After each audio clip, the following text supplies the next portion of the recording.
Hello everyone, welcome back to my channel. আজকে মা বানাবে কাঁচা ইলিশের ঝাল সর্ষে। তো প্রথমেই মা এখানে নিয়ে নিয়েছে ইলিশ মাছ আর মশলার জন্য নিয়ে নিয়েছে কালো সর্ষে, শুকনো লঙ্কা। এটাকে একটু জল দিয়ে ভালো করে পেস্ট করে নেবে। তারপরে পেস্ট করে এই পেস্টটাকে ছাঁকনিতে ছেঁকে নিতে হবে, কারণ কালো সর্ষের যে ছিবড়া অংশটা ওটা যেন ঝোলের মধ্যে না থাকে। তারপরে মা এখানে এটাকে ছেঁকে নিয়ে মাছে নুন হলুদ মাখিয়ে নিচ্ছে। নুন হলুদ মাখিয়ে নিয়ে একটি কড়াইতে তেল গরম করতে বসিয়ে দিয়েছে। তো তেলটা গরম হয়ে গেলেই ওর মধ্যে মা কালো জিরে ফোড়ন দিয়ে দেবে।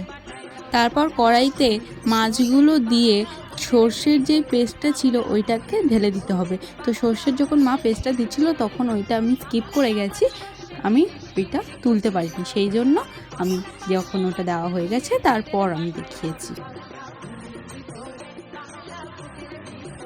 তারপর এটা ভালো করে একটু নাড়াচাড়া করে তার মধ্যে 3 থেকে 4টে কাঁচা লঙ্কা চিড়ে দিয়ে দিতে হবে এবং উপরে কাঁচা সর্ষের তেল ছড়িয়ে দিতে হবে।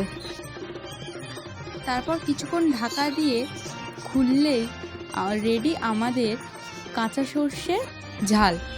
তো এইটা খেতে ভাতের সাথে অসাধারণ হয়েছিল। তোমরাও সবাই বাড়িতে ট্রাই করবে। তো আজকের মতো টাটা, কালকে আরও একটি নতুন ভিডিও নিয়ে চলে আসবো।